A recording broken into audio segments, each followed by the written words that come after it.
Morning students.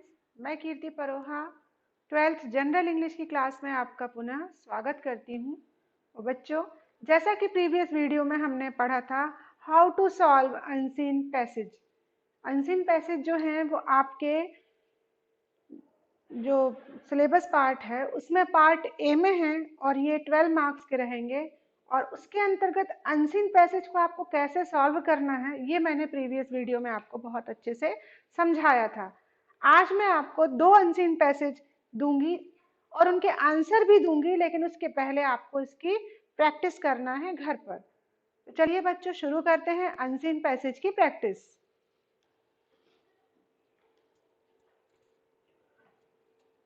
ये है हमारा पैसेज नंबर 1 और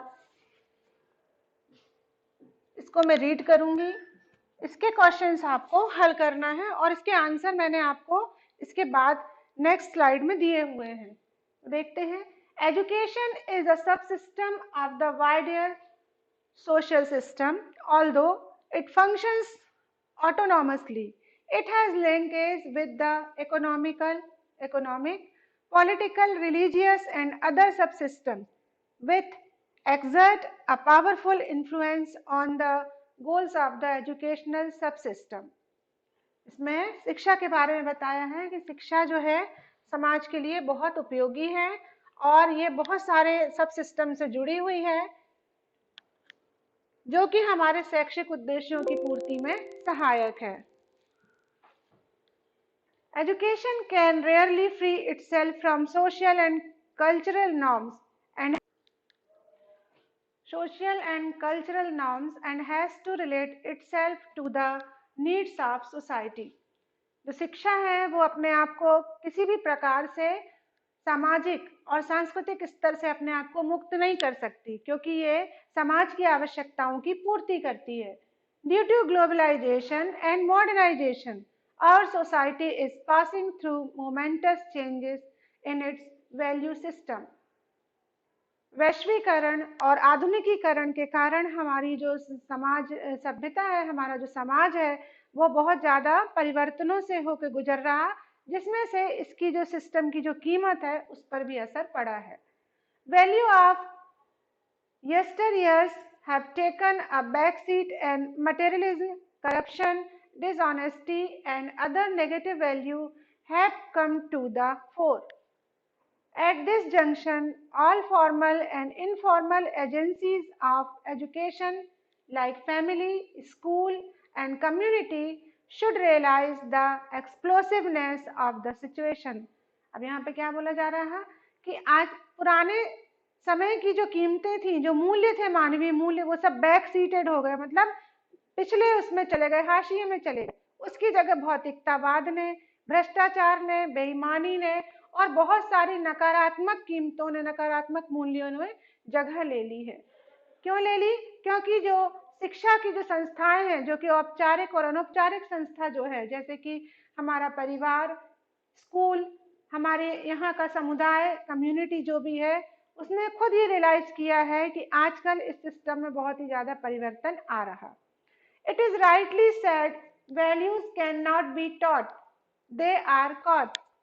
ये सही बात है कि मूल्यों को पढ़ाया नहीं जा सकता, उनको कॉट यानी खींचा जा सकता है, इकट्ठा किया जा सकता है, दिया जा सकता है, लोग इसको खींच सकते, स्वयं में आत्मसात कर सकते हैं। All the agencies should become role model if we want our youth to be the right path. Absence of a congenial and loving atmosphere and quarrel among parents are the major hurdles in this direction. अब यहाँ पर क्या कहा जा रहा है कि जो भी संस्थाएं हैं उनको एक रोल मॉडल, एक आदर्श प्रस्तुत करना होगा आज के युवा वर्ग में, तभी हम सही रास्ते पर जा सकते हैं। हमारी संज्ञानात्मक सोच और प्यार भरे माहौल ने क्या कर दिया कि बिना हमारे जो पेरेंट्स के बीच में जो झगड़े होते हैं उन सब ने इस डायरेक्शन को और बढ़ावा दिया है। In a nutshell, the family has ceased to be an institution for providing cultural, aesthetic and increased moral education. शुरू से ही अगर कहा जाए तो जो परिवार है वही जिम्मेदार होता है किसी भी बच्चे के अंदर कल्चरल, साहित्यिक, एस्थेटिक, धार्मिक, स्क्वीज्ड मोरल एजुकेशन, और नैतिकता की शिक्षा समाज और परिवार से ही मिलती है। On the other hand, formal education is between memory and mechanisation. The teacher has become a businessman doing private tuition instead of institutional teaching. Race for degrees and jobs has deteriorated the situation further. अब क्या कहा जाता है कि जो औपचारिक शिक्षा जो है उसमें क्या हो गया, सिर्फ औपचारिक शिक्षा का उद्देश्य हो गया याद रखना और एक यंत्रवत रूप से स्थापित रहना। जो शिक्षक हैं वो भी क्या हो गए हैं, एक प्रकार से बिजनेसमैन हो गए हैं, जो कि प्राइवेट ट्यूशन चलाते हैं और अपने इंस्टीट्यूशन में अच्छे से नहीं पढ़ाते हैं। आज डिग्रियों के पीछे लगी हुई दौड़ और जॉब यानी रोजगार प्राप्ति की दौड़ में इस कीमत को, इस शैक्षिक मूल्यों को और भी ज्यादा विनष्टीकरण की ओर बढ़ा दिया है।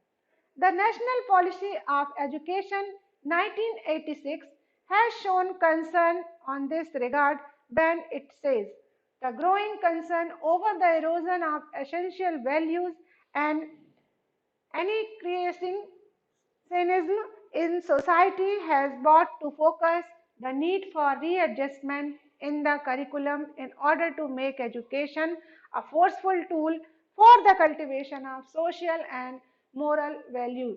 नेशनल पॉलिसी ऑफ एजुकेशन, जो राष्ट्रीय शिक्षा नीति के हिसाब से 1986 में उन्होंने कहा गया कि आज के हिसाब से हमको वास्तविक जो आवश्यक मूल्य है जीवन के, उनको हमेशा बढ़ावा देना चाहिए और सोसाइटी को भी बढ़ावा देना चाहिए।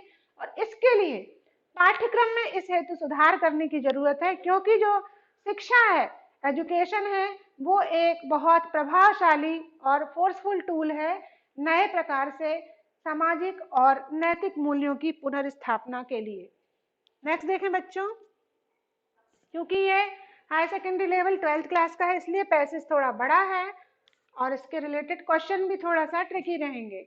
The whole system of education needs complete overhauling if at all we the citizens are desirous of thwarting deterioration in values. Teaching at all levels must emphasize on moral education and character building. Intellect without wisdom can be suicidal. अब क्या बोल रहे हैं कि पूरा का पूरा जो शिक्षा तंत्र है उसको पूरी तरह से ओवरऑल यानी पुनः सुधार आवश्यक है। हमारे जैसे नागरिकों के होते से हम नहीं चाहेंगे कि शिक्षा क्या हो, डिटेरियोरेट हो या विनष्टीकरण की ओर अग्रसर हो। शिक्षण के सभी जितने भी सोपान हैं उन सबको हमको पूरा करना पड़ेगा, उस पर जोर देना पड़ेगा, तभी हम नैतिक शिक्षा और चरित्र निर्माण वाली शिक्षा को बिना उसके नहीं पढ़ा सकते, नहीं तो ये बहुत घातक सिद्ध होगी। अब देखिए ये जो पैसेज हमने पढ़ा इसको आपको 2 से 3 टाइम बहुत अच्छे से पढ़ना है, पहले समझना है, मेन पॉइंट्स को अंडरलाइन करके रखना है, देन हम स्टार्ट करेंगे क्वेश्चन के आंसरिंग करने के लिए। यहाँ पर मैं आपको आंसर नहीं बताऊंगी, सिर्फ क्वेश्चन पढ़ूंगी, आंसर आपको लास्ट स्लाइड में दिए हुए हैं, लेकिन पहले आप इसकी प्रैक्टिस करेंगे। तो पहला क्वेश्चन है synonym for self governing. Self governing का पर्यायवाची इसमें क्या है, अब आपको ये समझना पड़ेगा। इसके बाद बी क्वेश्चन है our society is passing through momentous changes due to globalisation, modernisation, both A and B या नन ऑफ देम। इसमें से दो में से कोई, चारों में से कोई एक सही है जो हम पढ़ चुके हैं। सी देखो, values can not be taught, they are read, snatched, purchased, caught. आपको इसमें जो आंसर पैसेज से मिला के सही लग रहा है वो उसमें आप टिक करेंगे। डी देखिए, intellect without wisdom can be प्रेजवर्दी, appreciated, admired, suicidal. तो आपको जो सही आंसर है, जैसे यहाँ पे लिखा है without wisdom can be suicidal, इसके हिसाब से आप आंसर में टिक करेंगे। Give the word for pleasant. Pleasant का वर्ड या शब्द बताना है मिलता जुलता, इसमें दिया हुआ है। एफ देखिए, give the word for to prevent somebody from doing what he wants to do from the passage. यहाँ पर भी इनके आंसर्स हैं, इसमें से आपको सही आंसर पर टिक करना है। नेक्स्ट क्वेश्चन देखें बच्चों, यहाँ पर हमने इसके आंसर टिक करे हुए हैं।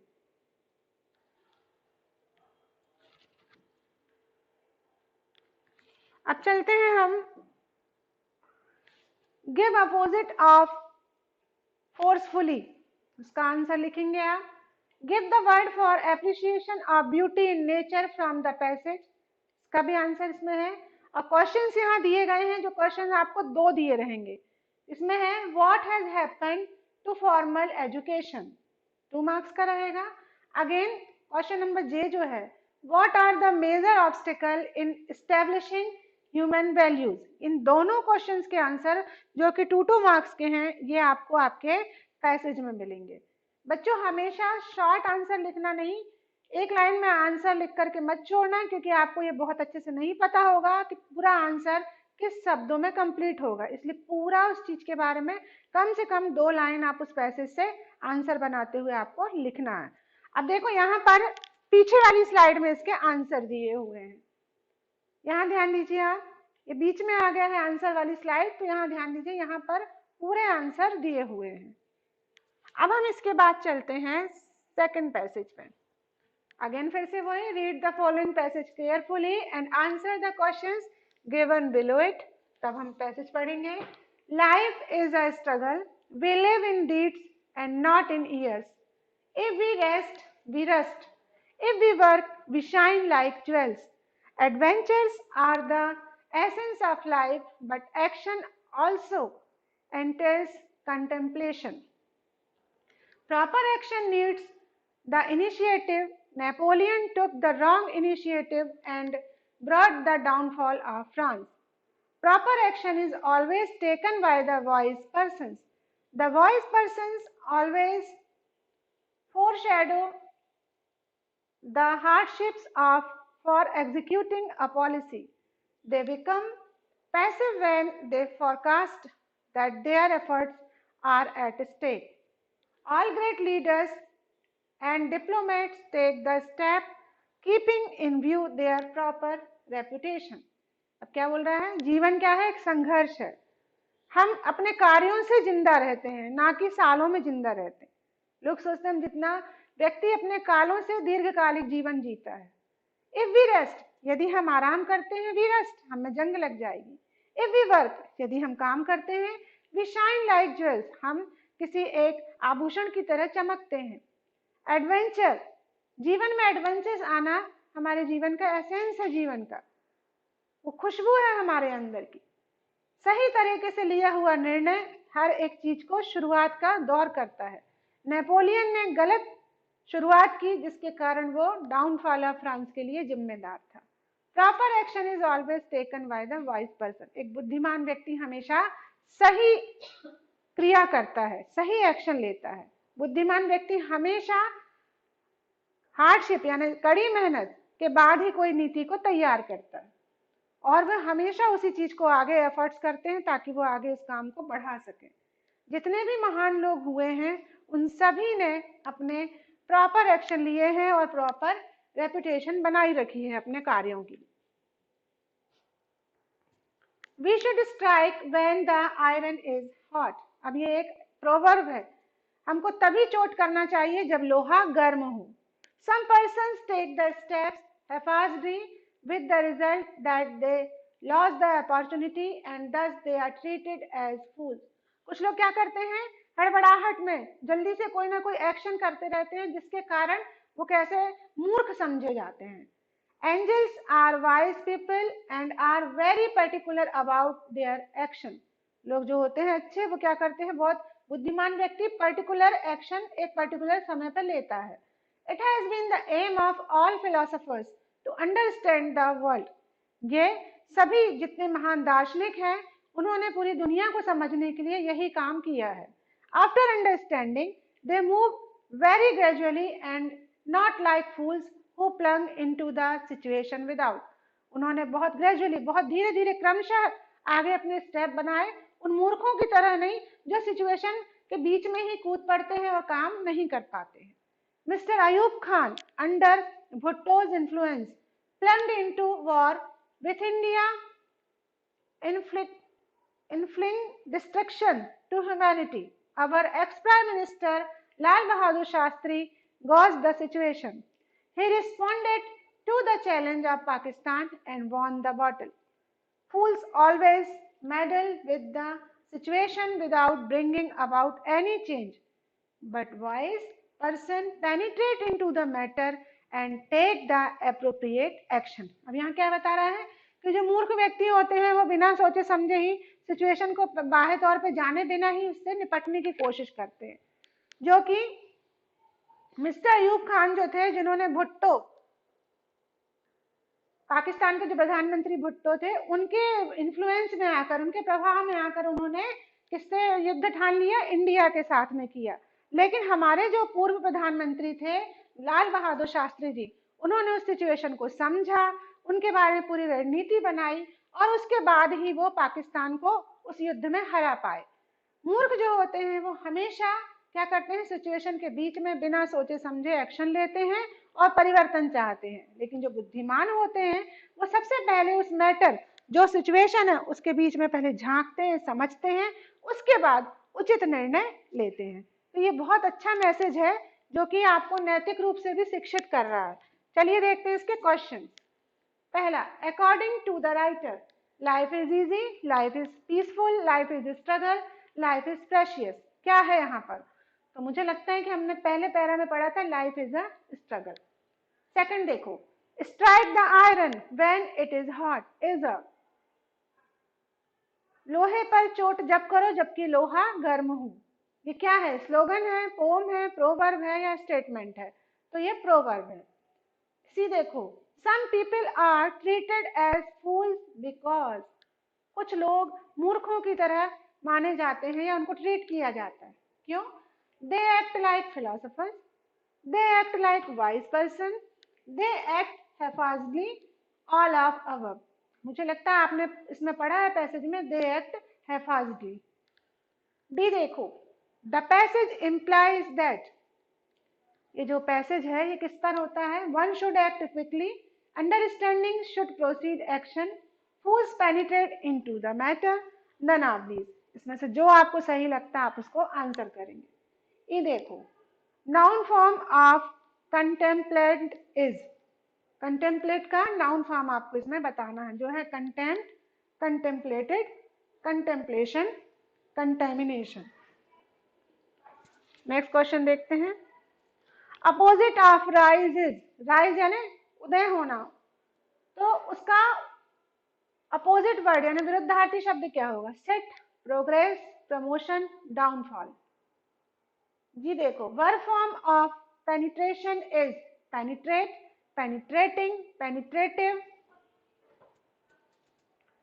पेनिट्रेबल। इन चारों में से कौन सा है वो आपको आंसर करना है। एच देखो, the aim of philosopher is, दार्शनिकों का उद्देश्य क्या रहता है? To be like angels, to act like Bhutto, to act like Ayub Khan, to understand the world. फिर इसके बाद दो दो मार्क्स के जो क्वेश्चन हैं वो जरूर देखिए। When should be strike the iron, who responded to the challenge of Pakistan. ये दोनों के आंसर बहुत सरल हैं, इसी पैसेज में छुपे हुए हैं और यहाँ पर हमने इस स्लाइड में सेकंड पैसेज के आंसर दिए हुए हैं। पहले आप सबसे पहले पैसेज को पढ़ो, पैसेज के क्वेश्चन को हल करने की कोशिश करो। जब आप पैसेज के क्वेश्चन को बहुत अच्छे से हल कर लें, उसके बाद इससे आप अपने आंसर्स को टैली करें कि आप कितना सही कर रहे हैं। यदि कुछ गड़बड़ है तो उसको सुधारें। लेकिन बच्चों, अनसीन पैसेज ये सोच करके कि हम एग्जाम में जाके कर लेंगे, वहां पे हम सही कर लेंगे, इसके लिए प्रैक्टिस इंपॉर्टेंट है। तो आप इसकी प्रैक्टिस करिए। थैंक यू बच्चों।